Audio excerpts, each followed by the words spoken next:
Songbook. Ayan, Psalm chapter 19, verses 7 hanggang 11. Ha? Hey man, everyone, sing with us. The Lord is perfect, converting the soul. Verse 7, amen. The testimony of the Lord is sure, making wise the simple. The simple, more to be desired are they than gold, yea, than much fine gold. Sweeter also than honey and the honeycomb. Verse 8, the statutes of the Lord are right. Amen. Yes, there is joy in the heart. The commandments of the Lord is pure, enlightening the eyes.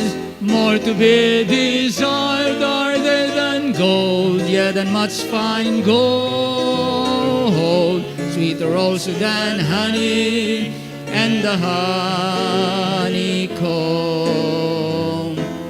The fear of the Lord is clean, enduring forever. The judgments of the Lord are true and righteous altogether. Everyone, more to be desired are they than gold, yea, than much fine gold. Sweeter also than honey and the Verse 11, moreover by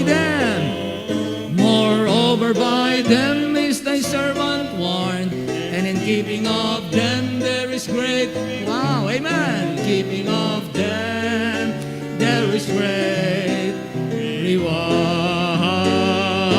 More to be desired are they than gold, yea, than much fine gold.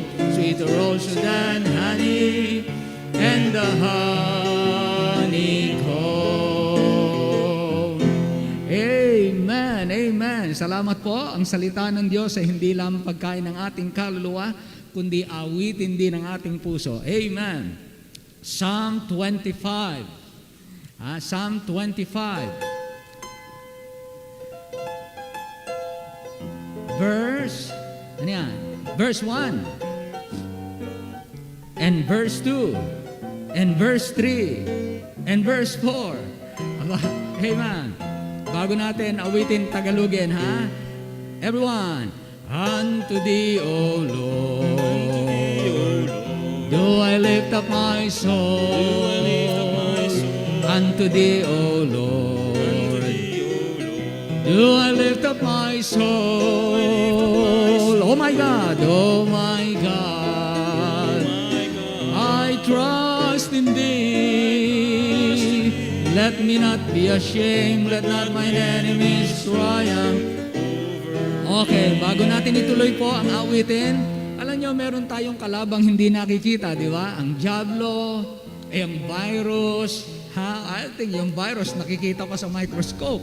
Pero si Satanas hindi po nakikita sa microscope. Kaya ang sabi dito, oh my God, I trust in thee. Let me not be ashamed. Let not mine enemies, plural, triumph over me. Alam nyo, bago po ako umalis, bago ko sakyan pa lamang, and then I praying na, Lord, huwag niyo pahintulutan na ang mga virus nito makalapit sa amin, kahit sa aming tahanan at sa aming simbahan, na hindi kami makapagpatuloy, makapaglinggot, makapanambahan. At ito po ay akma. Alright, verse 3. Everyone, sing with us. Yet none that way on thee be ashamed. Amen. Let them be ashamed. That rest without cause. Oh my God. Oh my God. I trust in thee. Let me not be ashamed. Let not mine enemies triumph. Verse 4. Show me thy ways. Show me thy way. Show me thy way. Thy ways, O Lord. Thy ways, O Lord. Teach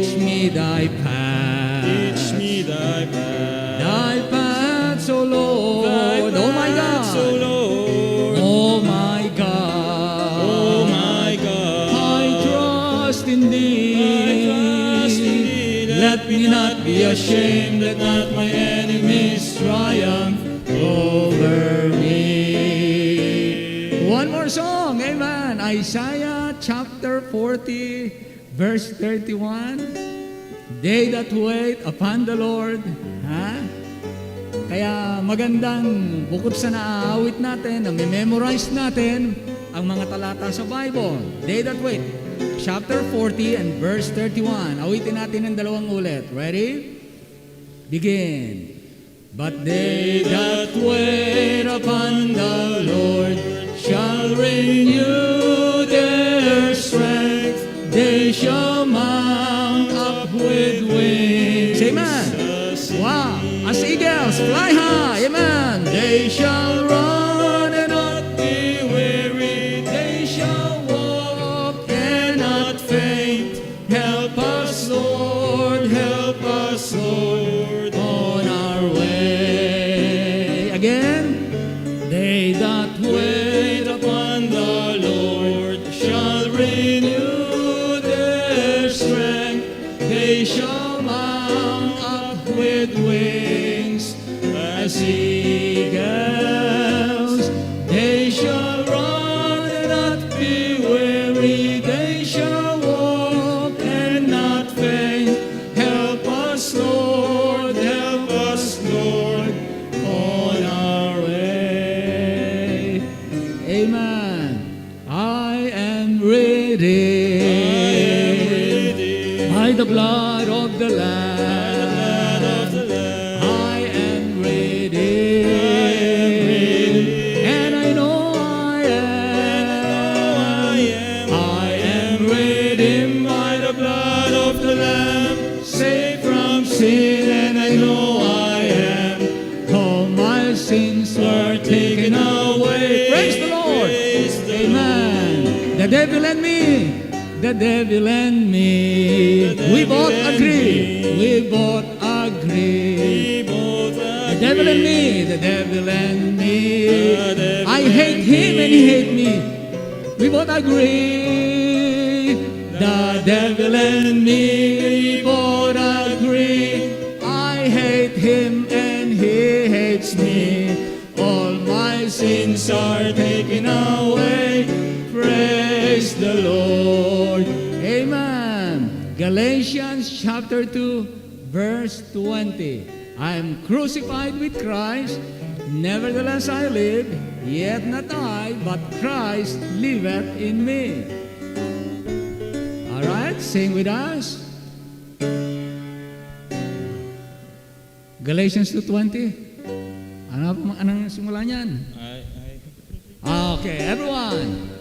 I am crucified with Christ, nevertheless I live, yet not I, but Christ liveth in me.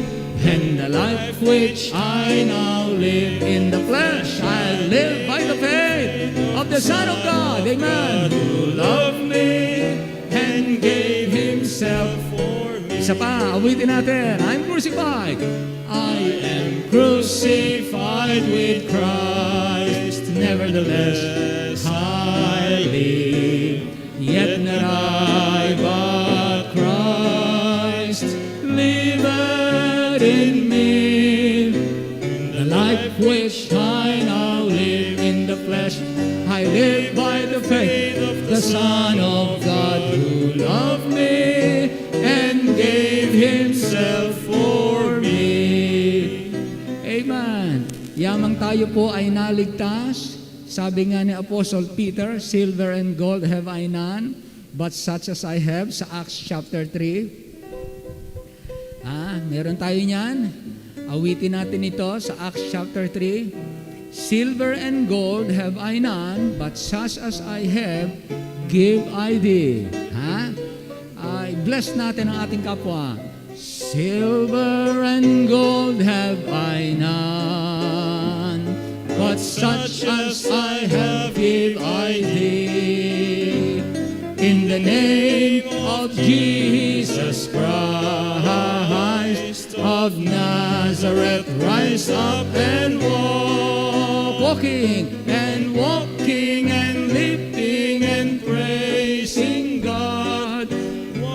Amen. That's verse 8. Praising God in the name of Jesus Christ of Nazareth, rise up and walk. And all the people say amen? Amen. Amen. Alam niyo po, dati tayo mga spiritually, mga may sakit tayo mga lumpo, mga bulag tayo spiritually, patay tayo spiritual, pinagaling tayo at binuhay ng ating Panginoon. Kaya naman, kung ano man ang maibibigay natin, may tutuwang natin, may pagkakaloob natin, siya po nating gagawin. Tayo po'y magpasalamat sa Panginoon. Brother Francis, will you please come? At pangunahan mo tayo sa pambungad na panalangin. At kayo na rin ang magbasa ng salita ng Diyos, Brother Daniel. Po. Tayo po'y manalangin. Maraming Diyos, maraming salamat po muli sapagkat dahil sa pangalan po ni Jesus, kami po ay hinugasan mo po ng banal na dugo, binigyan ng kaligtasan, binigyan Panginoon ng buhay Panginoon na pananampalataya, at binigyan Panginoon ng buhay Panginoon na naglilingkod po sa iyo. Kaya Panginoon, maraming salamat po. Kung wala ka Panginoon ay wala din po kami. Kami po'y nabubuhay dahil lamang po ng iyong biyaya. Kaya Panginoon, maraming salamat po sa hapong ito Panginoon na kami po ay dinala mo muli sa lugar na ito, Panginoon, upang purihin ka at pasalamatan po. O Diyos, sa kabila po ng lahat po ng pangyayari po sa aming buhay, Panginoon, ikaw po ay nananatiling tapat po sa amin. Kailanman, Panginoon, ay ang iyong biyaya, Panginoon, na hindi mo winawalay po sa bawat sa po sa amin. Kaya naman, Panginoon, maraming salamat po. At maraming salamat po sa mga kapatiran po na nandito ngayon, na nakikita mo po ang kanilang mga puso, Panginoon. At patuloy, Panginoon, na ikaw na po ang magpala po sa bawat isa, Panginoon. Patuloy mo kami, Panginoon, ingatan, Panginoon, at ang mga wala rito, Panginoon, ikaw rin po, Panginoon, na mag-iingat po sa kanila. Sa mga may karamdaman, Panginoon, ikaw po ang magpapagaling, Panginoon. At alam po namin, Panginoon, sa lahat po ng bagay na nangyayari po sa aming buhay, ikaw po ay mayroong layunin. Kaya, O Diyos, sa iyong mga anak, Panginoon, ano man po mangyari sa amin, Panginoon, ito po ay mabuti para sa amin, Panginoon, sapagkat ito yung pinahintulot. Kaya, Panginoon, maraming salamat po sa iyo. At kami po ay humihingi po ng kapatawaran po sa aming lahat ng kasalanan po sa iyo, Panginoon. At patuloy, Panginoon, na ang buhay po namin, bagamat maikli na, Panginoon, ay hinihiling at dinadalangin po namin sa inyo, Panginoon, na kami po ay gamitin mo pa po, Panginoon. Alalahanin mo pa po ang bawat isa po sa amin. At kami po, Panginoon, ay patuloy mo pang bigyan pa ng lakas, bigyan pa ng karunungan, at hiniling at dadalahin ko po ang pagpaalam mo sa iglesia ito, Panginoon, na nawa po hanggang sa matapos po ang pandemic na ito, Panginoon, ay hindi kami tumigil, Panginoon, sa pananambahan po sa iyo. Magpatuloy, Panginoon, O Diyos, ang amin pong ginagawa, Panginoon, sapagkat ito po, Panginoon, ay ibig mo, Panginoon, ito utos mo, Panginoon, para sa amin po, Panginoon. Kaya, O Diyos, i-bless mo po ang lahat po ng narito, Panginoon, na nakikita mo po ang lahat ng pangangailangan, at ganoon din po naman na pagpalain mo po ang aming pastor, Panginoon, na bibigyan mo siya ng lalo pa ng tibay, lalo pang pananampalataya sa iyo, lalo pang karunungan, Panginoon, ng pagkakaloob mo sa kanya. Wisdom, Panginoon, na walang katulad, Panginoon, O Diyos. Patuloy, Panginoon, na gamitin mo po siya hanggang sa wakas ng kanyang hininga, Panginoon. At hiling at dalangin ko pa, Panginoon, ang mahaba pang paglilingkod po sa iyo niya, Panginoon. I-bless mo po ang kanyang buong sambahayan, Panginoon. At ganoon din po naman ang bawat po pamilya po na narito, Panginoon, na ikaw rin po naman ang magpapala po sa amin, Panginoon. Nawa po, O Diyos, sa huling hininga ng aming buhay, Panginoon, ang pangalan mo po ang aming sasambitin, Panginoon. Kaya Diyos, maraming salamat po sa iyo. At kami po ay aasa sa iyo, Panginoon, na kami po, Panginoon, ay hindi mo pababayaan magpakailan paman, katulad ng iyong pinangako mo po sa amin, Panginoon. Kaya, O Diyos, sa iyo kami aasa, titiwala, at patuloy, Panginoon, na sa darating po na panambahan, Panginoon, dalhin mo po ang iyong mga anak, Panginoon, na may matibay na pananampalataya sa iyo, buhay na pag-asa, Panginoon. At patuloy, Panginoon, na sa lugar na ito, Panginoon, mahayag po ang iyong pangalan, Panginoon. Makita po, magningning, Panginoon, ng pangalang Jesus po sa iglesia ito, Panginoon, at sa lahat po ng iyong mga anak po sa lugar na ito, Panginoon. Maraming salamat, O Diyos. At sa iyo namin na inilalapit, Panginoon, ng oras na ito, Panginoon, na bigyan mo kami, Panginoon, ng bukas na puso upang ang iyong salita, Panginoon, ay aming namnamin at nawa po lahat ng aming marinig, Panginoon, ay mangyari po sa aming buhay, Panginoon.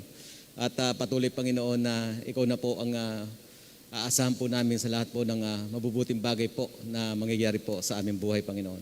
Muli, O Diyos, maraming salamat po. Ang lahat ng bagay hinihiling at dinadalangin po namin sa iyo. Tangi lang po sa pangalan ng aming Panginoong Hesus. Amen. Manatili po tayo nakatayo para po sa pagbasa ng salita ng Diyos. Atin pong basahin ng Luke chapter 9. Dali po ba natin ating mga Biblia? Luke chapter 9. Wala pa lubos.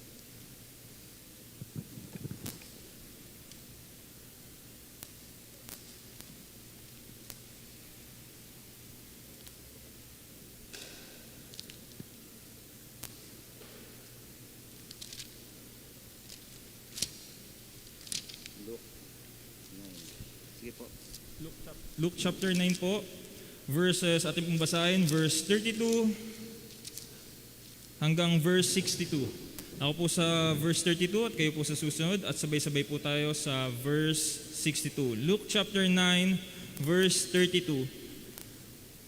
But Peter and they that were with him were heavy with sleep, and when they were awake, they saw his glory, and the two men that stood with him.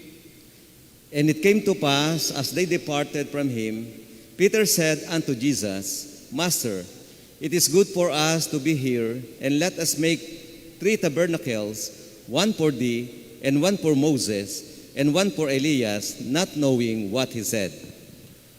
While he thus spake, there came a cloud and overshadowed them, and they feared as they entered into the cloud. And there came a voice out of the cloud, saying, This is my beloved Son, hear him. And when the voice was past, Jesus was found alone, and they kept it close, and told no man on those days any of those things which they had seen. And it came to pass that on the next day, when they were come down from the hill, much people met him. Verse 38, And behold, a man of the company cried out, saying, Master, I beseech thee, look upon my son, for he is mine only child. And lo, a spirit taketh him, and he suddenly crieth out, and it treated him that he foamed again, and bruising him hardly departed from him. And I besought thy disciples to cast him out, and they could not. And Jesus answering said, O faithless and perverse generation, how long shall I be with you, and suffer you? Bring thy son hither. And as he was yet a-coming, the devil threw him down and tear him. And Jesus rebuked the unclean spirit, and healed the child, and delivered him again to his father. And they were all amazed at the mighty power of God. But while they were wondered every one of all things which Jesus did, he said unto his disciples, Let these sayings sink down into your ears, for the Son of Man shall be delivered into the hands of men.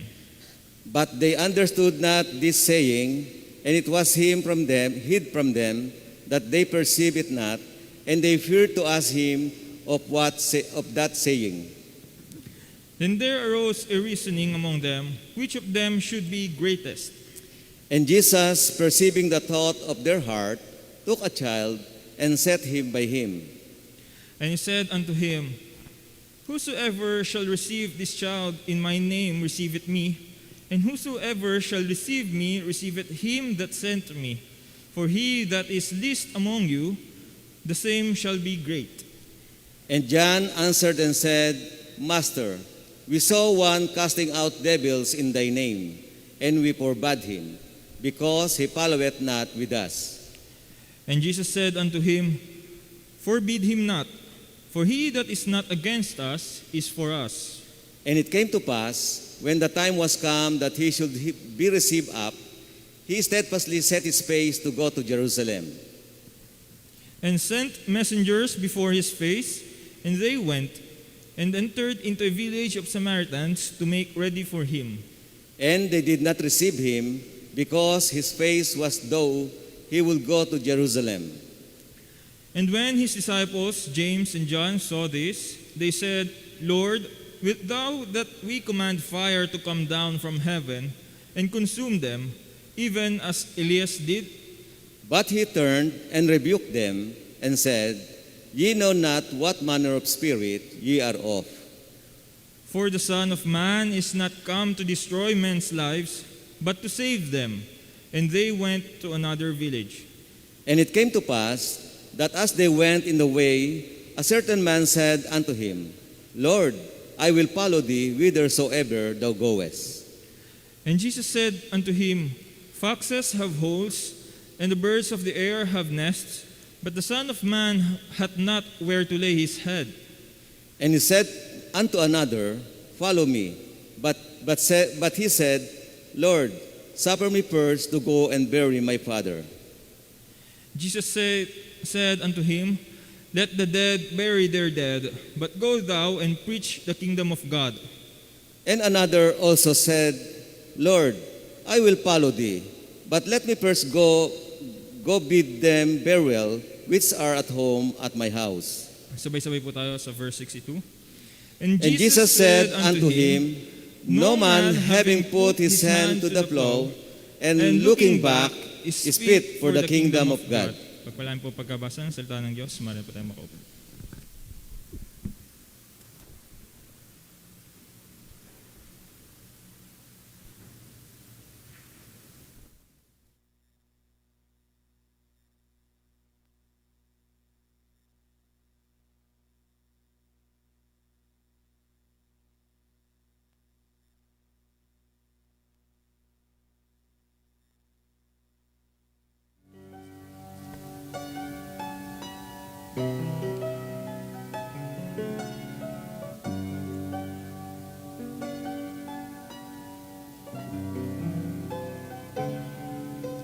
Sa buhay ng tao ay sadyang dumarating mga pangyayaring kay hirap tanggapin.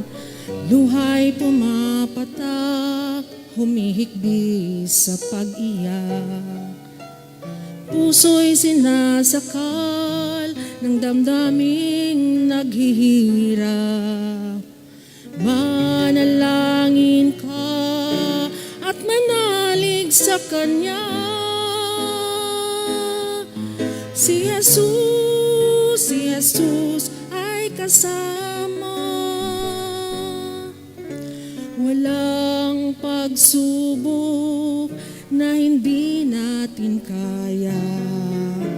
Kung tayo'y lubos na may tiwala sa Kanya, luhay papawiin, papayapa ang damdamin. Sa Diyos ang lahat ay ating ihabilin. Hindi ka nag-isa, manalig ka sa Diyos. Kasama mo anak niyang si Jesus. Kung dumarating ang pagsubok na kaibigan, kay Kristo Jesus ay ating ilagay. Kabundok man ang hirap na ating hinaharap, ang Diyos ang lulutas nitong lahat. Manalangin ka at manalig sa Kanya.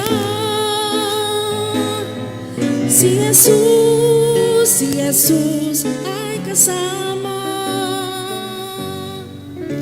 Walang pagsubok na hindi natin kaya.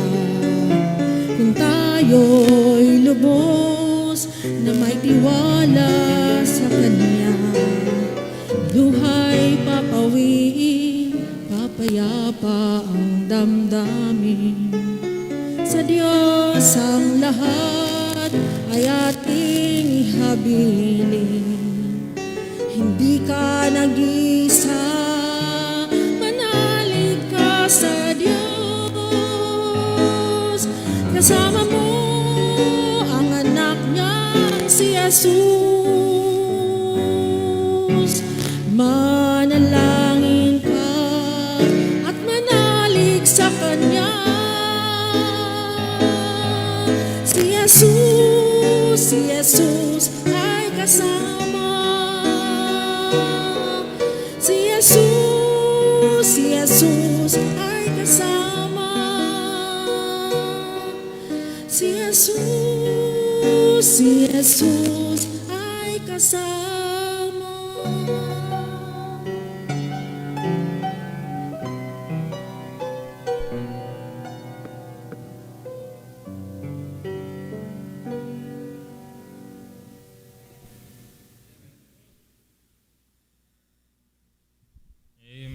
Salamat po, Ma'am Bernadette, sa napakagandang kata. Si Jesus ay ating laging kasama. Amen po.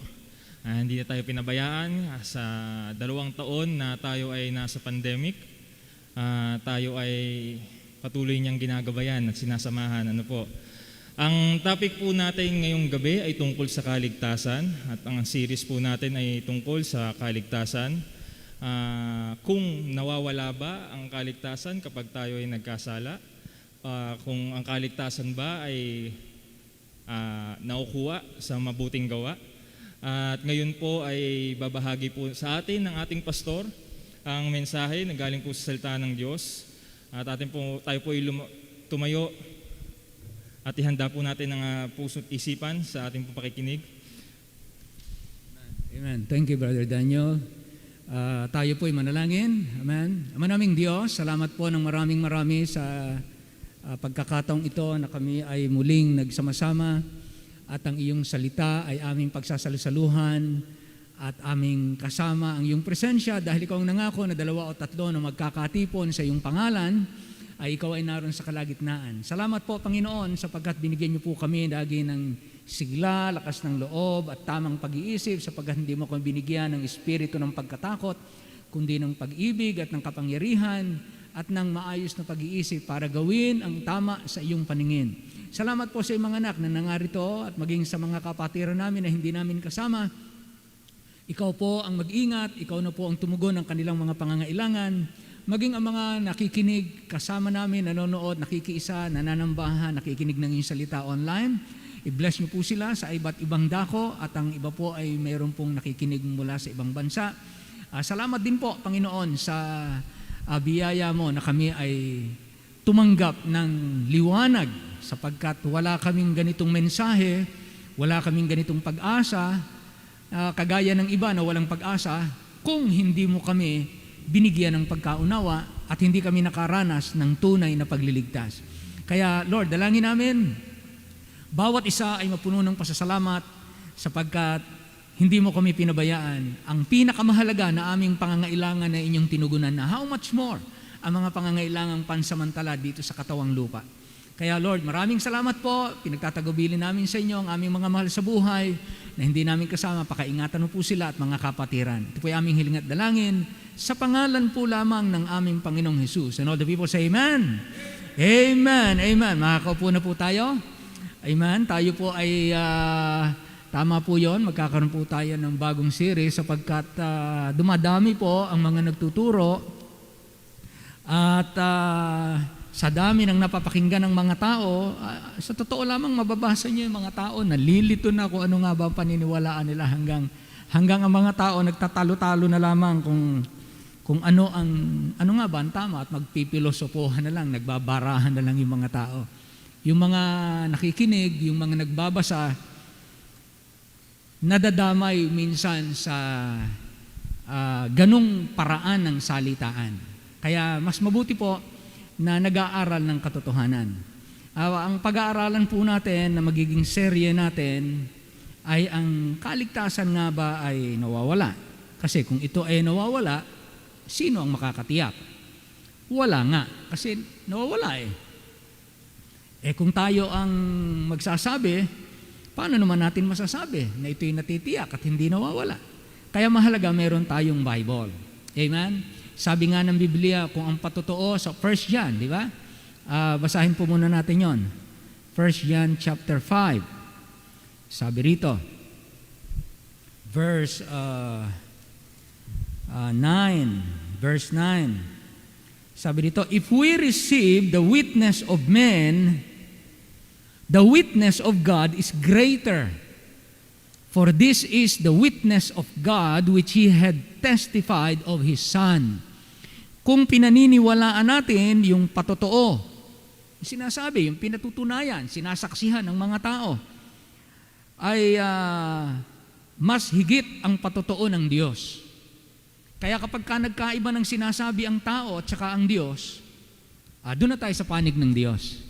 Amen? Kahit nag-iisa kayo, kahit nag-iisa ka, kahit na minority kayo, katunayan ng ating Panginoon, nung manindigan siya at mabuhay sa lupa, minority, sila'y kakaunti. Di ba? Ang natira lang, nung siya ay after niya nang mamatay, tipunin niya alagad, 120 lang. Yun lang ang mananampalataya niya nung siya ay mabuhay na muli. 120. Kaya kakaunti, minority. Kaya hindi, nung ipako siya sa cross, majority, ipako siya sa cross. Iilan lang yung alagad niyang naroon, minority din. Pero nasa panig ng Diyos. Kaya kahit kakaunti, basta nasa panig ng Diyos, yun pa rin ang tama. Wala sa dami. Kaya ito ang pinag-uusapan natin. Kung ang sasabihin ng tao ay pinaniniwalaan ng tao, lalong kapanipaniwala ang sinabi ng Diyos. Kaya kapag ang sinabi ng Diyos, sinalungat ng tao, kahit mga matatalino pa yan, ang Diyos pa rin ang ating paniniwalaan. Yan po, kaya tayo tinawag na mananampalataya.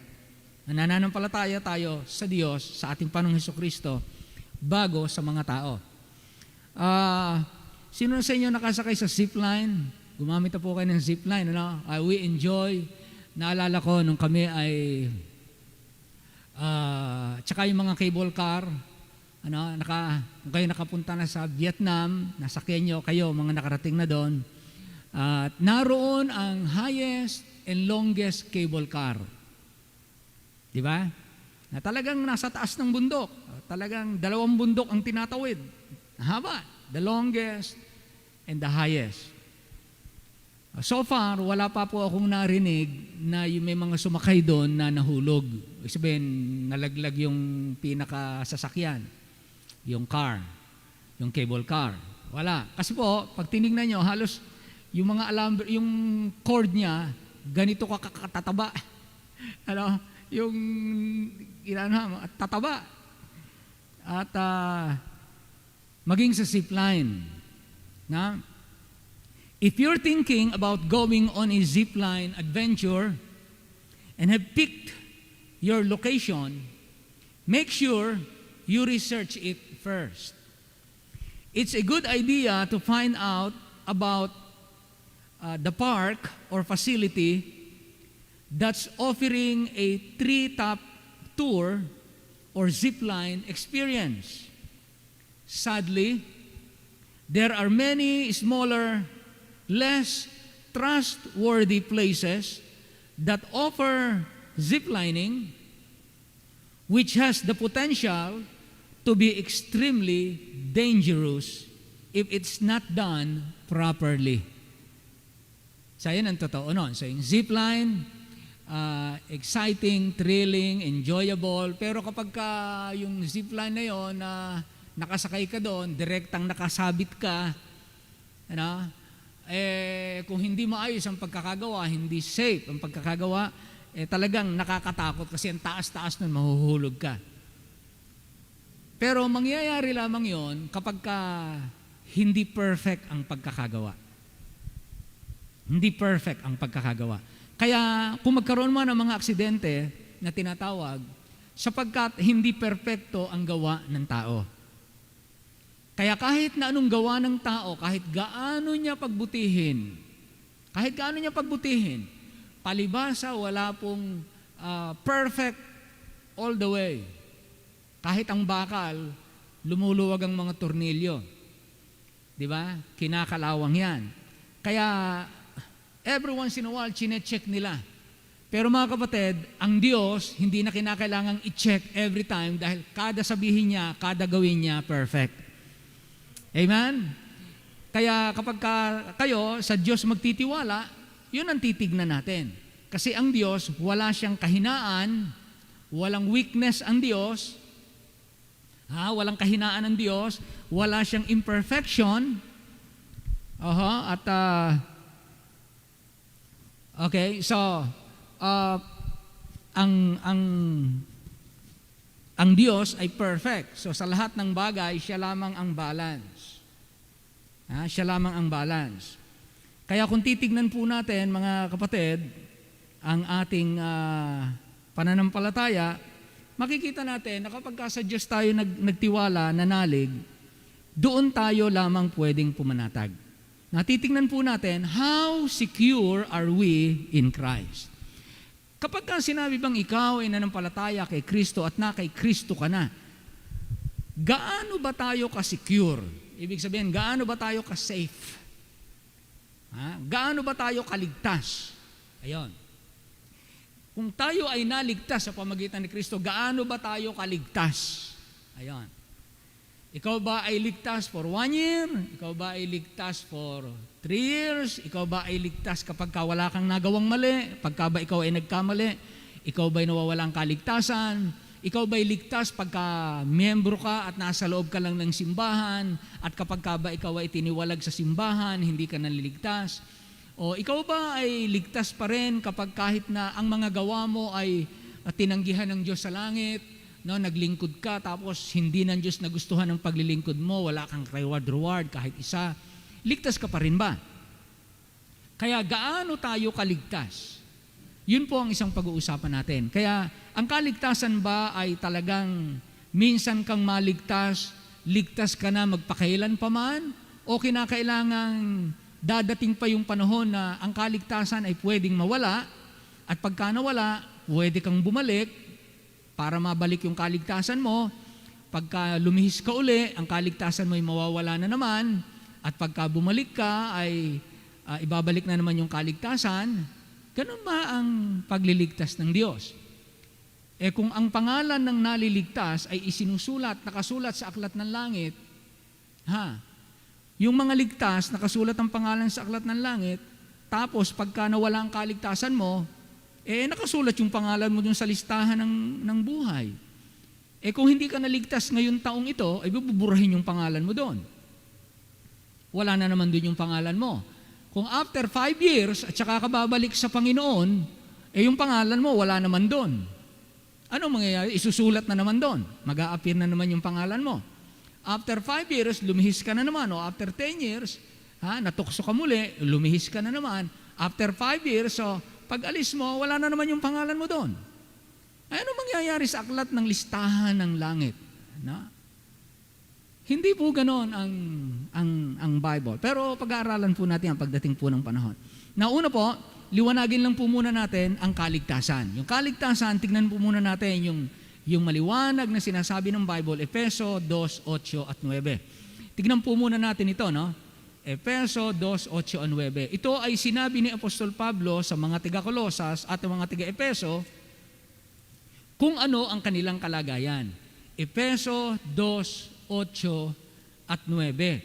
Sinasabi po rito na ganito, kaya hindi tayo dapat makipagtalo sa mga tao. Huwag kayong makikipagtalo kasi yung pakikipagtalo, diyan ang gagaling yung mga bastusan, no? Nagbabastusan sila, at yung mga nakikinig, natututo ng mga hindi magandang halimbawa ng pakikipag-usap, at yung iba pagka walang nanalo, nalilito yung mga iniwan. At minsan, yan pa ang pinagmumulan ng away. Ganon, ano? Pero titingnan natin kung ano nakalagay sa Bible at kung anong sinabi ng Bible, yun ang paniniwalaan natin. Verse 8. Sabi rito, for by grace are ye saved, past tense. For by grace, in the word by, yung salitang by, pwede niyong lagyan ng note ang inyong Bible, on the basis of. Yun ang ibig sabihin ng by. On the basis of or on the ground of. Yun ang ibig sabihin ng by. For by grace, for on the basis of grace, yan ang ibig sabihin, ano?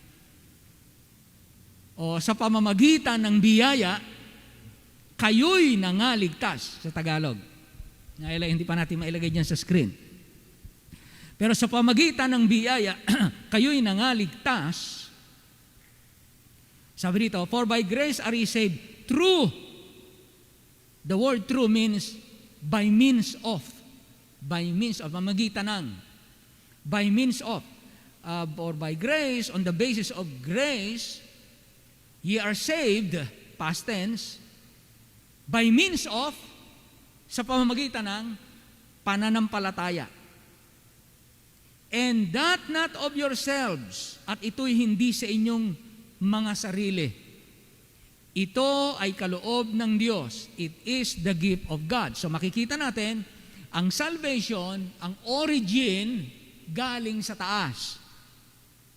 Hindi galing sa tao, iaalok niya sa Diyos yung kanyang ginawa. Hindi po.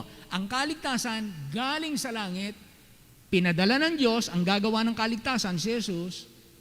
Kaya ito ang kaloob na walang bayad ng Diyos. Yung pagliligtas na ginawa ng kanyang anak nang si Kristo ay mamatay sa krus ng Kalbaryo. Na siya nating sinampalatayanan. Kaya titignan natin, hindi ako ang pagmumula ng kaligtasan na ako ang gagawa at yung nagawa ko, iaalay ko sa Diyos. Yung pagtatapat ko sa simbahan, pagtatapat ko sa paglilingkod. At hindi yun ang gagamitin, iaalay ko sa Diyos para ako tanggapin. Kundi, ang Diyos may regalo, yung kaligtasan. At yung kaligtasan yon na kay Kristo. Dahil si Kristo ang talagang isinugo, itinalaga, at tanging may kakayanang magligtas. Siya ang kaloob. So, for by grace, pag sinabi nating grace, ang kaligtasan ng mga taga-Epeso, sabi niya, on the basis of grace, hindi on the basis of righteousness. Hindi ang dahilan ay kayo'y matutuwid, kayo'y mababait, kayo'y mga banal, kayo'y mga karapat-dapat. Hindi dahil nakaabot kayo sa pamantayan ng Diyos. Yun ang ibig sabihin ng grace. Pag sinabing grace, hindi kayo karapat-dapat, hindi kayo nakaabot, hindi kayo mga banal, hindi kayo mga matuwid, wala kayong kakayanan, pero dahil ng grasya, dahil ng kagandahang loob ng Diyos, kayo ay nangaligtas. Hindi dahil kayo ay matutuwid, kundi sa pamamagitan ng pananampalataya. Nagtiwala kayo kay Jesus. Kaya sabi dito, and that not of yourselves, it is the gift of God. Maging ang ating pananampalataya ay galing sa Diyos. Talatang 9. Kaya ang kaligtasan, sabi diyan, hindi sa pamamagitan ng mga gawa, not of works, lest any man should boast. Kaya walang maipagmamalaki ang sinuman, wala silang masasabing, itong nagawa ko, kaya ako pupunta sa langit dahil ng aking pagtatapat o dahil ng aking pagtitiis hanggang sa wakas o dahil ng aking pagpapabautismo. Wala kayong may pagmamapuri na naging dahilan, kahit katiting na dahilan mula sa inyo, bakit kayo naligtas? Kasi pati yung pananampalataya hindi galing sa inyo. Binuksan lamang ng Diyos ang inyong unawa. Ang ginawa niyo lamang, tinanggap niyo yung kaligtasan. Kaya kung tinanggap ko ito, hindi naman ako karapat-dapat, hindi ako magyayabang. Magpapasalamat ako dun sa nagbigay sa akin ng regalong ito. Amen? So, yun po una ha. Kaya ang kaligtasan, sabi ng binasa natin sa mga taga-Epeso, kayo ay mga ligtas na, past tense na, sa pamamagitan ng pananampalataya. On the basis, ang basihan, ay yung kagandahang loob ng Diyos. Hindi yung inyong sarili. Ito ay kaloob ng Diyos. Hindi nyo ito ginawa. Kaya wala kayong maipagyayabang. Ngayon, matapos kang maligtas, talatang 10, etong sabi, for we are His workmanship, created in Christ. So, dalawa ang creation, di ba? We were created in Adam. Tayo nalikha, naging tao tayo sa pamamagitan ni Adan. Tayo naman naging mga bagong nilalang sa pamamagitan naman ni Kristo. Kaya sabi rito ngayon, for we are His workmanship, created in Christ Jesus. Nung tayo ipinanganak sa laman, kay Adam tayo. Nung tayo ipanganak espiritual, kay Kristo na tayo. We are His workmanship created in Christ Jesus unto good works. Kaya hindi natin itinuturo na kapag ka ang tao na ligtas, pwede ka nang mamuhay kung ano ang gusto mong buhay kahit gumawa ka na ng masasamang gawa. Hindi po. Kasi kapag ka ang tao talagang iniligtas, ang disenyo ng Panginoon, ang taong naligtas, makakalaya ka sa kapangyarihan ng kasalanan, kapangyarihan ng laman, kapangyarihan ni Satanas, at ikaw ngayon bibigyan ko ng kakayanan, kaya kita iniligtas, makakagawa ka na ngayon ng mabubuting gawa. Kaya ang talagang taong naligtas, makikita nyo, nabago siya. Kung ako ay mabait na, lalong bumait. Kung ako'y masama, ako'y naging mabuti. Kapag ka naligtas. Ganyan ang mangyayari. Dahil ang ating pagkaligtas ay para sa mabubuting gawa.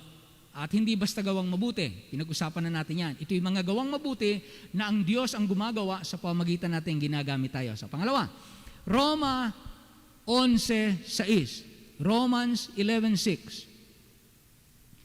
Ano muna tayo ha? Background lang muna tayo. Lagay muna tayo ng foundation. Ang kaligtasan galing sa taas, originated from heaven, regalo ng Diyos. Siya ang may akda nito. Wala tayong bahagi dito, wala tayong gawa na kasama dito. Pero pwedeng ang tao makaranas ng pagkaligtas. Romans chapter 11 and verse 6. Okay. Na ito po, nililiwanag, magkahiwalay ang gawa at saka ang biyaya. 11:6. Nariyan na po ba? Say amen. Okay. Di ba? Sabi sa Efeso, for by grace are ye saved. Idudugtong nyo ngayon to. For by grace are ye saved. Now, verse 6. And if by grace, then is it no more of works. Kung sa biyaya, kung ganon, hindi na nga ito sa pamamagitan ng mga gawa, kung biyaya. Otherwise, sa ibang paraan, grace is no more grace. Kapag ka ang biyaya, hinaluan mo ng gawa, hindi na ito biyaya. Pagka ito'y regalo, hinaluan mo ng kaunting bayad, hindi na ito regalo. Kaya sabi dito, kapag ka ang dahilan ay dahil magagaling tayo, hindi na ito biyaya. Kasi you are worthy. Pag sinabing biyaya, hindi ka karapat-dapat. Pero nakapagtataka, parang magnanakaw sa krus. Hindi naman yung karapat-dapat isama sa langit Kahit saan mo tignan yun di ba? Pero kaya lang yun naligtas, biyaya, ang magandang kalooban, ang Diyos, hindi siya. So otherwise, grace is no more grace. But if it be of works, then is it no more grace. Otherwise, work is no more work.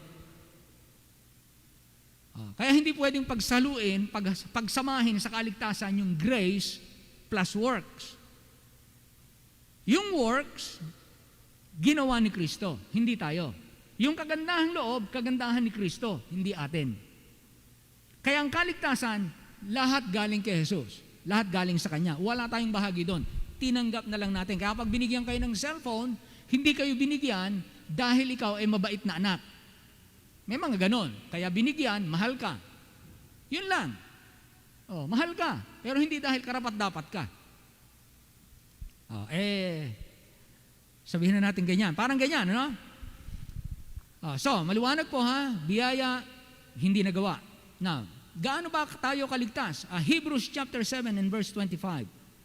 Hebrews 25. Pagka ang Diyos ang nagligtas, hindi simbahan ang tagapagligtas.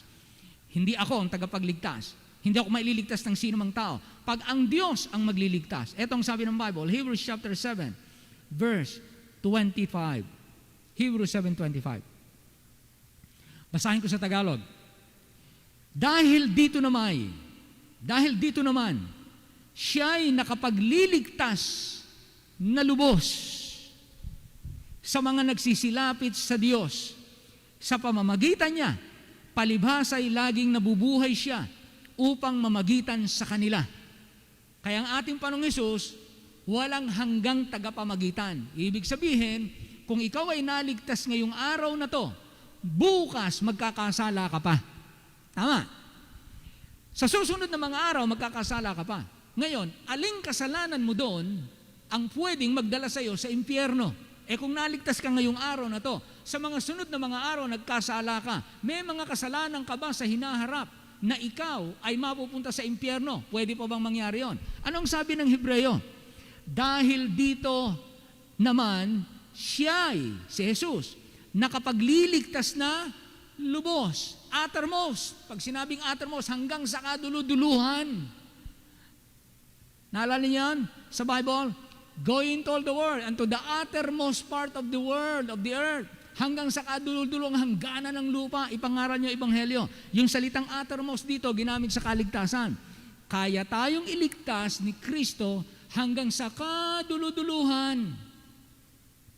Pag nagligtas si Kristo hanggang sa kaduluduluhan, hindi sa simula lang, iniligtas kayo. Nang iligtas niya tayo hanggang kaduluduluhan. Dahil dito naman siya'y nakapagliligtas na lubos, uttermost sa English. Sa mga nagsisilapit sa Diyos sa pamagitan niya, palibhasa'y laging nabubuhay siya upang mamagitan sa kanila. Bakit lubos hanggang sa dulo? Sapagkat siyang laging mamamagitan para sa inyo. Hindi lang minsan. Every time na tayo magkakasala, may namamagitan. Ang sabi sa 1 John chapter 2, we have an advocate with the Father, Jesus Christ the righteous. Siyang laging nag-aabugado para sa inyo. Sinasabi niyang, Ama, nagkasala nga siya, pero ako ay namatay na para sa kanya. Satanas, nagkasala man ang aking alagad, ang aking tupa, pero binayaran kong lahat ng kasalanan niya, kaya ang kaligtasan niya ay hanggang sa dulo. Hanggang sa walang hanggan. Okay po, Hebrews chapter 10, verse 14. Hebrews 10:14. Hebrews 10:14.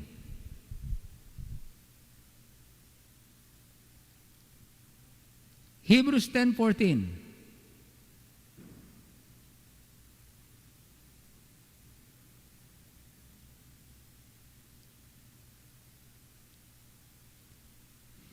Okay po?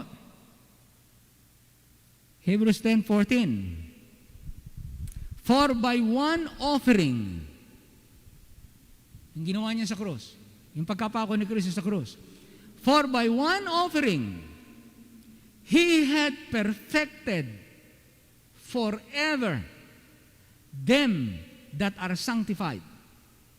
Sa pamagitan lamang ng isang hain, pinapagingganap niya na magpakailan paman sila na mga pinawanal. One offering lang, sapat na yung isang kamatayan lang ni Kristo para yung nanampalataya sa Kanya maging perfect sa paningin ng Diyos. Kaya kayo, sa paningin ng Diyos, perfect kayo sa paningin ng Diyos. Pero actually, nagkakasala pa tayo.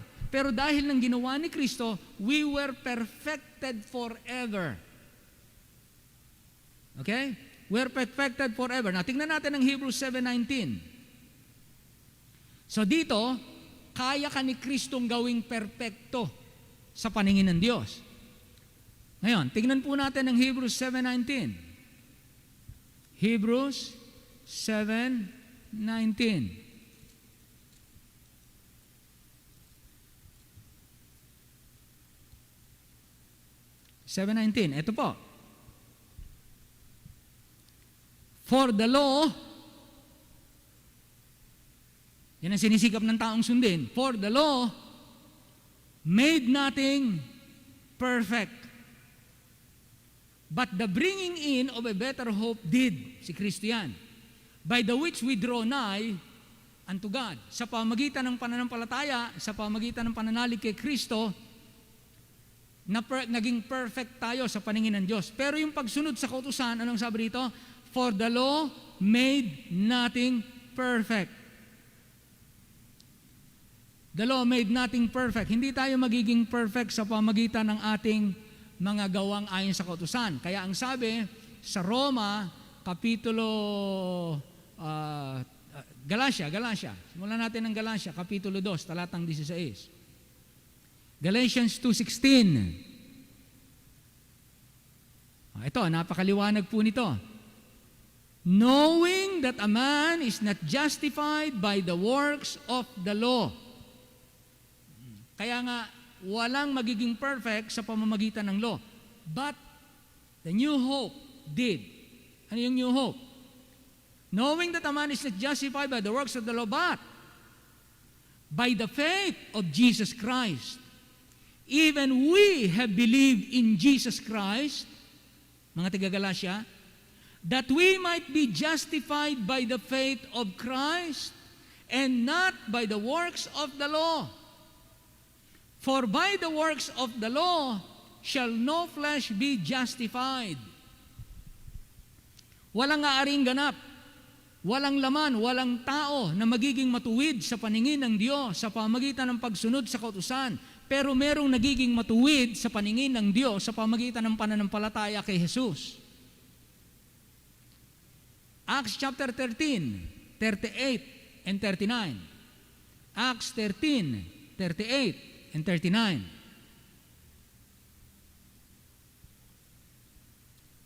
Kaya hindi lang yan kaya yung lahat ng ibang ginagawa ng mga tao, hindi po bahagi yun ng kaligtasan. Kaya nagkakamali ang tao. 38, 39. Nandiyan na po ba? Say amen. Be it known unto you therefore, men and brethren, that through this man, Jesus Christ, is preached unto you the forgiveness of sins, and by Him, sa pamamagitan ni Jesus, all that believe are justified from all things, from which ye could not be justified by the law of Moses. Amen.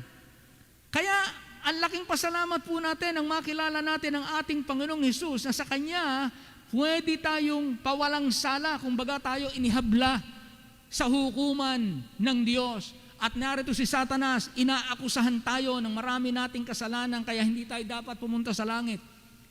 Pero ang sinasabi ng Biblia, dapat malaman ninyong lahat at ng buong bayang ito na sa pamagitan ni Jesus, ipinangangaral sa inyo ang kapatawaran ng mga kasalanan at sa pamagitan niya, ang lahat ng sumasampalataya ay aariing ganap na sa lahat ng mga ito, hindi kayo pwedeng ariing ganap sa pamagitan ng pagsunod sa kautusan.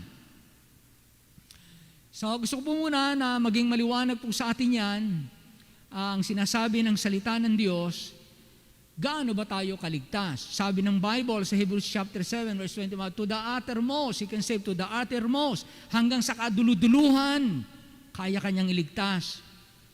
Sabi sa Hebrews chapter 14, sa pamamagitan niya, ikaw ay naging perfect sa pamamagitan ni Jesus. Bakit? Kaya lang naman tayo pagagalitan ng Diyos at itatapon sa impyerno dahil ng ating kasalanan. Tama po? Ngayon, kung lahat ng kasalanan mo, binayaran na ni Jesus, wala ka ng pagbabayaran. Ang Diyos wala nang sisingilin sa iyo. Ngayon, kung hahanapan ka naman ng Diyos ng perpektong katuwiran, yung katuwiran ni Jesus Christ, yung ginawa niyang katuwiran, perfect life, yun ang ilalagay sa iyong account. Kaya pag tinignan ka ng Diyos, perfect. But actually, we are sinners. Ayun, na? So, ito po ang una natin tatalakayin ngayon tungkol sa bakit tayo naniniwala mula sa salita ng Diyos na ang kaligtasan, minsan mong maranasan, minsan mong maliwanagan, minsan kang maligtas, hindi na ito mawawala sa iyo.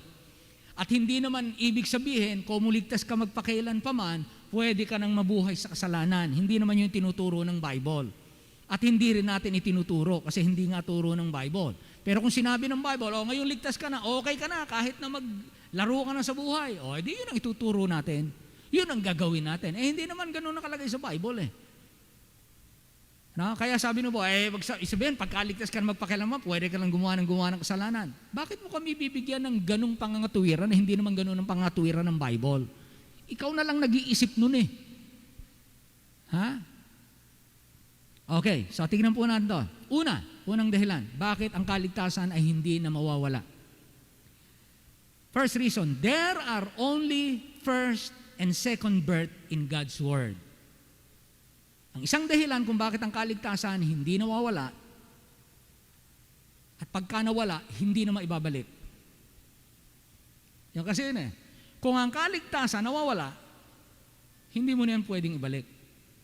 Hindi ka makabalik dyan. Kasi para maibalik ang kaligtasan mo, kailangan mamatay uli si Kristo para sa iyo. Hindi na si Kristo mamamatay, kaya nga minsan lang siyang namatay. Ngayon, there are only first and second birth in the Bible. John chapter 3, so punta po tayo sa John chapter 3. Ako, mukhang hindi natin to matatapos lahat. Pero dito lang muna tayo, sa kapanganakan muli. Liwanagin po lang natin itong mga bagay na ito. Di ba si Nicodemo lumapit sa kanya nung gabi, ayaw niya ipaalam sa mga tao. Then sinabi ni Jesus sa talatang 3, Jesus answered and said unto him, Verily, verily, I say unto thee, except a man, that is the only way, except a man be born again. That's the only way. He cannot see the kingdom of God. Except, there's only one exemption. You can see the kingdom of God if you will experience the new birth or birth from above. Ibig sabihin ng salita, birth from above, muling kapanganakan mula sa langit. Talatang 4, Nicodemus said unto him, How can a man be born when he is old? Can he enter the second time into his mother's womb and be born? So nakikita natin yung way of thinking ni Nicodemo, hindi niya ma-conceptualize, hindi ma-understand, hindi niya maarok kung anong sinasabi ng Panginoon. Kaya ang imagination niya, literal, papasok ba ako maikalawa sa tiyan ng aking ina at panganganak akong uli. Hindi niya mag-get, kumbaga. Verse 5, Jesus answered, Verily, verily, I say unto thee, except a man be born of water and of the Spirit, he cannot enter into the kingdom of God. So, born of water and then born of the Spirit para makapasok ka sa kaharian ng Diyos.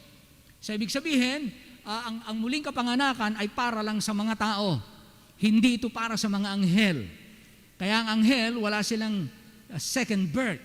Kasi hindi naman sila born in water. Hindi sila pinanganak sa tubig. Ano ibig sabihin ng born in water, born in spirit? So niliwanag ng Panginoon, verse 6. Niliwanag ng Panginoon, that which is born of the flesh is flesh. Yung ipinanganak sa laman ay laman nga. Yun ang unang kapanganakan natin. And that which is born of the Spirit is spirit. Yun ang pangalawang kapanganakan natin. Walang pangatlong kapanganakan.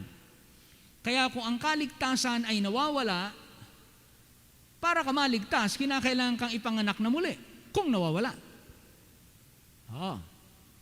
Sapagat ito, ang sinasabing kinakailangan makaranas sa ikalawang kapanganakan ay yung mga taong hindi pa ipinanganak na muli, mga hindi ligtas. Kaya sabi dito, kung hindi ka ipanganak na muli, hindi ka makakapasok. Una, hindi mo makikita, hindi mo maunawaan. Pangalawa, hindi ka makakapasok sa kaharian ng Diyos. Kaya itong muling kapanganakan, para ito sa mga tao. Pinanganak sa laman, and then, ikalawang kapanganakan, ipapanganak ka sa Espiritu. Ngayon, verse 7, Marvel not that I say unto thee, ye must be born again. Na yung water dito ay hindi bautismo, kagaya ng tinuturo po ng iba. Hindi po bautismo ang muling kapanganakan. Kasi kapag hindi pinanganak na muli, hindi makakapasok sa kaharian ng langit. Maliwanag mo yun. Tama po ba? Do you agree with that? Say amen. Pareho tayo ng pagkaintindi. Ang sinasabi ng Bible, that is the only exemption. The only exception. There's the only way para makapasok ka sa kaharian ng Diyos. Kinakailangan ipanganak ka sa tubig at sa Espiritu. Kung yung tubig doon ay bautismo, hindi makakapasok yung magnanakaw sa kaharian ng langit. Hindi makakapasok doon si Abraham sa kaharian ng langit. Kasi pareho silang walang bautismo. Wala. Pero pareho silang pinanganak sa laman. Sila'y tao. And then, nanampalataya sila kay Jesus. Sila'y tinawag ng mga anak ng Diyos. Kaya, maliwanag ang sinasabi ng Bible dito, yung tubig dito ay hindi tubig na bautismo. Halimbawa, kaya yung iba ang kaligtasan, hindi maliligtas yun eh. Kasi kung bautismo ang basihan, kasama bautismo sa kaligtasan, hindi maliligtas yun eh. Bakit? Nakapako na, paano yung pambautismuhan yan? Ang tawag ng iba dyan, sorry na lang. Salamat, ang tagapagligtas, hindi mga simbahan at hindi mga pastor, o hindi mga ministro, o hindi mga imam, o hindi mga pope, ang tagapagligtas, Panginoon mula sa langit. Kaya kahit na kaunting-kaunting sandali na lang, tumawag ka sa Kanya, ngayon din, kakasamahin kita. Wala nang maraming padasal, wala nang maraming tsetsi-buretche. Pag tumawag ka sa Panginoon, ora mismo, ililigtas ka niya. Di ba ganun ang ginawa kay Sakeo? Si Sakeo, naroon sa taas ng puno, bumaba. Sabi ng Panginoon, punta ako sa bahay ninyo. And then mula doon, nag-confess si Sakeo. Sabi niya, Panginoon, kung nakasingilan sobra, ibabalik ko ng 4 na ulit. At kalahati ng aking kayamanan, ibibigay ko sa mahihirap. Nakita niyo yung pagbabago ng puso? Walang bautismo. Sabi ni Jesus, ngayon dumating sa bahay mo ang pagkaligtas. Ngayon, naligtas si Sakeo. Si Maria Magdalena, babaeng tawag natin ni kalapating mababa ang lipad. Abay, paiyak-iyak sa Panginoon. Sabi ng Panginoon sa Lucas Kapitulo 7, ipinatatawad ang marami mong kasalanan. Nagalit yung mga tao. Sino ito na nagpapatawad pati ng kasalanan? Hindi inintindi ni Jesus yun. Sabi ni Jesus, alin na mas mabuting gawin? Hindi yun. Sa iba yun, sa lumpo yun. So sabi niya, hinarap niya yung babae, sabi niya, babae, pinatawad yung kasalanan, humayo ka ng payapa, iniligtas ka ng iyong pananampalataya. Pinayaw na, walang bautismo. Mga taga-Epeso, ganun din ang nangyari. Kaya, yung muling kapanganakan, walang pangatlong kapanganakan. Okay, tingnan natin, bakit kailangan ng muling kapanganakan? Bakit muling kapanganakan? Number 1, tingnan po natin, Epeso, Kapitulo 2, talatang 1. Epeso 2:1. Bakit kinakailangan ng muling kapanganakan? Kasi kapag muling kapanganakan, lahat ng record bago. Di ba, pagka bago kang panganak, pag ipinanganak ka, first time na naka-record ang lahat. Walang nakasulat na kasalanan. Kaya kapag ipinanganak kang muli, lahat ng kasalanan mo burado. Hindi ka na nag-i-exist sa makasalanang buhay. Ang tingin na ng Diyos sa iyo, ikaw ay hindi nagkasala. Galatians chapter 2, actually, nagkakasala pa. But positionally, dahil ni Kristo, titignan tayo kay Kristo, verse 1. And you had He quickened who were dead in trespasses and sins. Ano daw ang kalagayan natin? Dead. In trespasses, mga patay tayo sa kasalanan at pagsalangsang. Pero anong sabi? At kayo'y kanyang muling binuhay. Kung ako muling binuhay, kung ako ito, na sinasabihan, hindi pa po ako namatay pisikal. Pero anong ibig sabihin dito? Patay ako sa kasalanan. Ibig sabihin, puro gawang kasalanan, bihasa ako dyan. Pero ang sabi rito, dahil ako'y patay espiritual, binuhay akong muli. Ito'y sinabi niya sa mga taga-Epeso, talatang 2, wherein, in time past, yung mga nagdaang mga panahon, ye walk according to the course of this world, according to the prince of the power of the air, the spirit that now worketh in the children of disobedience. So tayo, bago tayo ipanganak na muli, anak tayo ng pagsuway. Ang lakad natin ay ayon sa kapangyarihan ng prinsipe ng hangin, si Satanas. Lumalakad tayo ayon sa lakad ng sanlibutan ito. Ibig sabihin kung paano mag-isip ang mga tao. Hindi ayon kay Kristo. Kaya sa kalikasan, anak tayo ng pagsuway.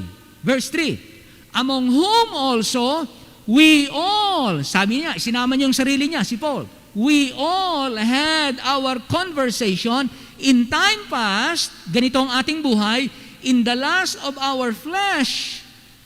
Nabubuhay tayo sa pita o appetite ng ating laman, ginagawa natin ang mga magustuhan ng laman, fulfilling the desires of the flesh and of the mind. And we're by nature, you see that? By nature, we are naturally the children of wrath. Even as others. Sinong kausap niya? Yung sinasabi niya sa 8 at 9, kayo'y nangaligtas. Kailan kayo naligtas? Anong lakad ng buhay nyo nung iligtas kayo? Ang lakad ng buhay nyo, ayon sa kapangyarihan ni Satanas, ayon sa sanlibutang ito, ayon sa pita ng inyong laman at pita ng inyong pag-iisip. Ganyan ang lakad ninyo. Pero napakinggan nyo ang mensahe tungkol kay Jesus. Nanampalataya kayo kasi alam nyo kung ano ang buhay ninyo. Nung manampalataya kayo, walang gawa ninyo ang naging dahilan bakit kayo ililigtas. Masasama kayo at patay kayo sa kasalanan. Pero dahil ng kagandahang loob ng Diyos, iniligtas kayo nang kayo manampalataya kay Kristo. Kaya hindi kayo iniligtas dahil kayo mabubuti, dahil kayo nagtiis hanggang sa wakas, dahil miyembro kayo ng simbahan. Hindi sila mga miyembro nang sila iligtas. Iniligtas sila dahil nanampalataya sila kay Jesus. Amen? Verse 5, even when we were dead in sins, had quickened us together with Christ. By grace, ye are past tense, saved. Tapos na. Ligtas na kayo. Hindi ibig sabihin, hindi na kayo magkakasala, hindi na kayo magkakamali. Habang kayo ay nasa katawang laman, magkakamali kayo. Pero ang puso ninyo, para kayong mga tupa. Kayo ngayon ay tinatawag na tupa. Ang tupa, hindi ibig sabihin, hindi nadudumihan. Kung bakit siya tinawag na tupa. Hindi siya naging tupa dahil hindi siya nadudumihan, kundi dahil yun ang kanyang kalikasan. Kaya magkaibang kalikasan ng kambing at saka tupa, di ba? Pag-ihiwalay yung kambing at yung tupa, bakit magkaiba sila ng kalikasan? Yung kambing, nadudumihan yan. Nadudumihan yan. Pag pinasunod mo, lumalaban yan. Tumutukod yung matutulis na kuko. Nanunuwag yan. O, yung tupa, minsan nanunuwag din. Pero yung tupa, iba. Sa kambing. Kaya itinulad ng Panginoon ang kanyang mga alagad, ang kanyang mga anak, ang kanyang simbahan na tupa. Sapagat ang tupa, pagka nadudumihan, ang isang ugali ng tupa, lumalayo yan sa dumi at iniingatan niya na siya'y manatiling malinis. Ganon. So, ang nangyari sa ikalawang kapanganakan, hindi tayo binigyan ng panibagong relihiyon. Nang ipanganak kayong muli, hindi kayo binigyan ng panibagong relihiyon, kundi binigyan kayo ng Diyos ng panibagong buhay, espiritual. Kaya, binigyan kayo ng bagong puso, binigyan kayo ng bagong diwa. Ha? Basahin natin ngayon, Lucas 9:60.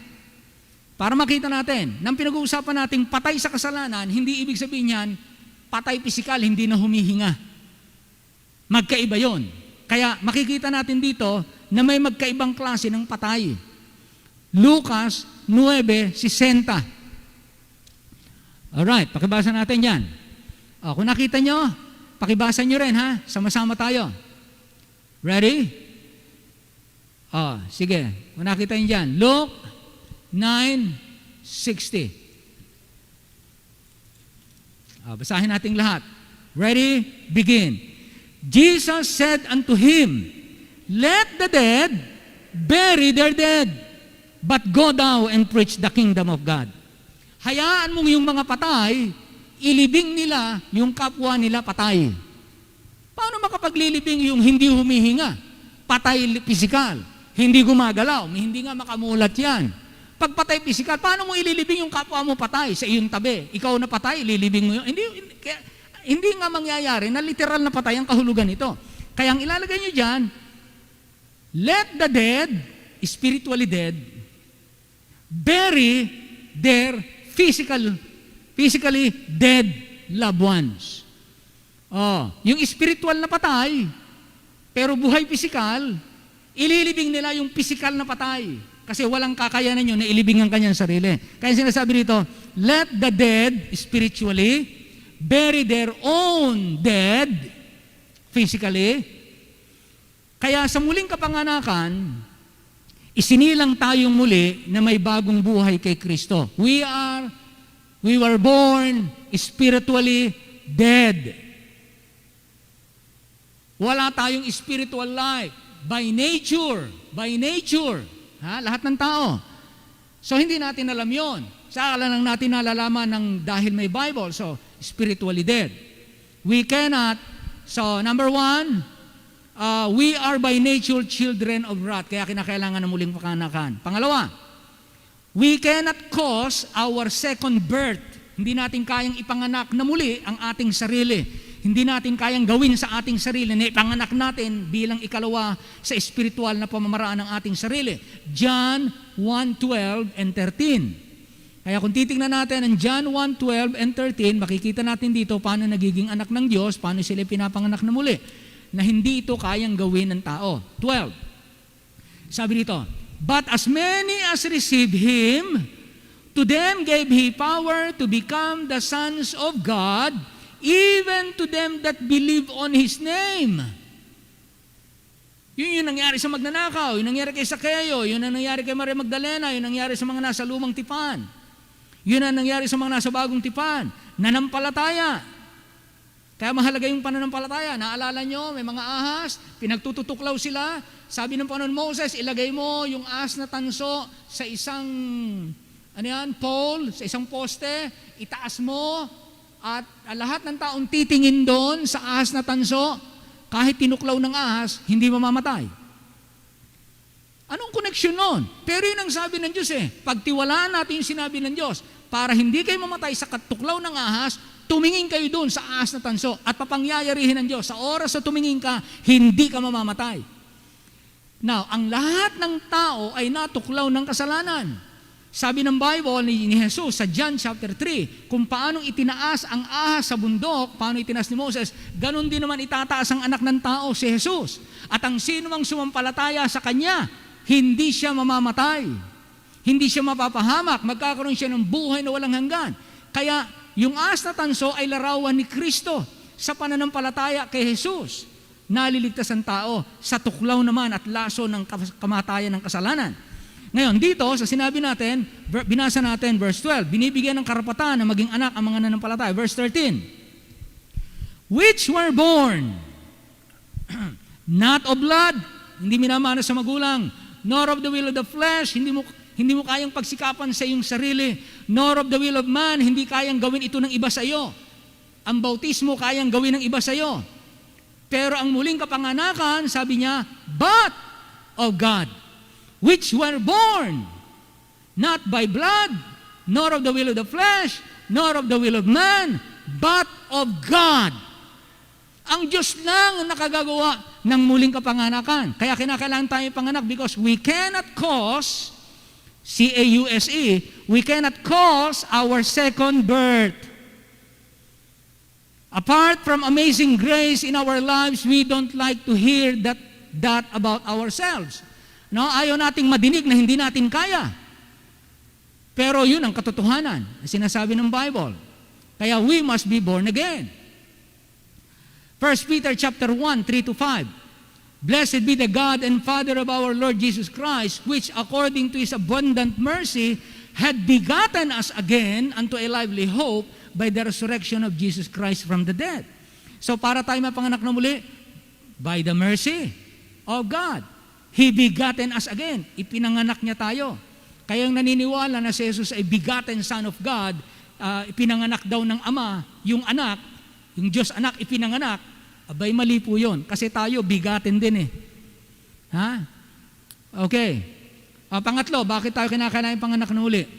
The second birth is not natural but supernatural. Kaya ito ay hindi na ipapamana ng magulang sa mga anak. Hindi rin ito nangyayari sa pamagitan ng gawa ng tao dahil hindi ito natural through scientific methodology. At hindi rin ito nangyayari sa sariling kagustuhan kahit magpumilit ka, hindi mo ito magagawa. O pagsikapan, hindi ito mangyayari, kundi ito ay ginagawa lamang ng Diyos sa taong nanampalataya. Amen? John 3:6. Etong sabi, ang ipinanganak ng laman nga. Ang ipinanganak ng espiritu nga. Huwag kang magtaka sa aking sinasabi sa iyo. Kinakailangan ng kayo ipanganak na muli. Umiihip ang hangin kung saan ninyo ibig, narinig mo ang ugong, ngunit hindi mo nalalaman kung saan nanggagaling at kung saan naparoroon. Gayon ang bawat ipinanganak ng espiritu. Wala na yung tubig. Kasi ang pinag-uusapan na ikalawang kapanganakan. Gayon ang ipinanganak ng espiritu. Hindi mo kayang unawain. Amen? Sa unang dahilan kung bakit ang kaligtasan ay hindi nawawala. Ang muling kapanganakan hanggang pangalawa lang. Kung ang kaligtasan nawawala, kailangan panganak uli ng pangatlo at walang pangatlo. Kaya kung ang kaligtasan nawawala, hindi nyo na yan kayang ibalik. Kasi ang kaligtasan, hindi nyo pinagtrabahuhan. Hindi nyo rin po yan mababawi kapag ka naiwala ninyo. Dahil sa Diyos lamang po yan nagmumula. Tutuloy po natin to susunod dahil tayo po hanggang alas 7 lang. Ha? At marami pa po ito. O unti-unti natin ito yung series. Ama naming Diyos, salamat po ng maraming marami. Kami po'y panatag sapagkat ang kaligtasang ibinigay mo sa amin ay napaka makapangyarihan. Ito po'y miracle. Hindi kami ang gumagawa ng miracle. It is you by your power, by your grace, by your mercy, by your love. Dahil ng iyong ginawang pag-aalay ng iyong sarili by your sacrifice, kaya kami nagkaroon ng kaligtasan at ang isang paraan para maunawaan na hindi namin ito kayang gawin, wala kaming bahagi, ipinakita mo sa pamamagitan ng muling kapanganakan. Hindi namin kayang ipanganak ang aming sarili, hindi kami tumulong para kami ipanganak, wala kaming bahagi, hindi kami kasama sa agreement na kami ipanganganak, walang agreement na kami isisilang, maliban sa iyo na nagpasya na kami ipanganak. Kaya kung kami nabuhay bilang tao, ikaw ang may gawa ng lahat ng ito. Wala kaming bahagi. Ganon din ang muling kapanganakan. Kaya ginamit mo ang kapanganakan upang maipakita sa tao na walang-wala kaming bahagi. Lahat ng ito, ikaw ang nagpasya. Kaya kung kami na ipanganak na muli, makakapasok kami sa kaharian ng langit. Kaya naiintindihan namin paano ang tao nakakapasok sa langit dahil nakaranas kami ng muling kapanganakan sa pamamagitan ng pananampalataya kay Kristo. Na dati ang pinagtitiwalaan namin yung aming ginagawa, yung aming simbahan, yung aming mga leader, yung amin pong mga kabaitan, yun ang pinagtitiwalaan namin. Pero ngayon po naunawaan namin na sapat na, kumpleto na, perpekto, sigurado, walang hanggang sa kaduluduluhan, ang pagliligtas ni Kristo. Wala kaming bahagi, ito'y biyaya, ito'y kaloob. Kaya Panginoon, maraming salamat po sa nakatanggap at dalangin po namin. Marami pang makatanggap ng iyong pagliligtas, marami pang makaunawa at marami pang makaranas ng muling kapanganakan. At masabi namin, salamat sa biyaya ng Diyos, ako ay naligtas. I-bless you po ang bawat isa sa amin, lalo kami mapaglingkuran ng buong kagalakan at katapatan. Sa pangalan po ng aming Panginoong Hesus. Amen. Amen. Tayo po itumayong lahat, tayo po ay umawit at awitin po natin ang ating awitin na inaawit po kadalasan. Na awitin po natin yung thank you Lord for saving my soul. Pastor, thank you Lord for saving my soul. Salamat Panginoon, iniligtas mo ang aking kaluluwa. Everyone. Thank you Lord for saving my soul. Thank you Lord for making me whole. Thank you Lord for giving to me thy great salvation so rich. One more time, let's thank the Lord one more time.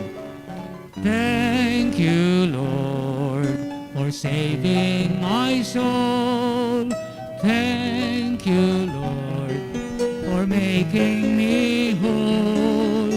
Thank you Lord for giving to me thy great salvation so rich and free. Amen. Brother Ginto, will you please come? Pasalamatan niyo po ang ating mga kaloob. O, tipunin. Okay. Hilingin natin si Brother Serna, Brother Aaron. Are you Aaron? Brother Aaron. Yeah. Salatan mo, panalangin ng ating mga kaloob sa gabing ito. Let's pray po. Panginoon, makapangyarihan sa lahat, marami pong salamat sa inyong salita, Panginoon, na patuloy na nagbibigay sa amin ng kalinawan kung ano po, Panginoon, ang inyong kaligtasan. Marami pong salamat dahil ang inyong kaligtasan ay hindi kailanman nawawala dahil ng aming Panginoong Jesucristo, Panginoon. Lord God, dinadalayan po namin ang mga kaloob na titipunin ay maging tulong po sa simbahan at Panginoon. Mapuri ka po. Mas lalo pa po namin mapaglingkuran ikaw, Panginoon. Patawarin niyo po kami, linisin ang aming puso at ito po ang aming panalangin sa pangalan ni Jesus. Amen.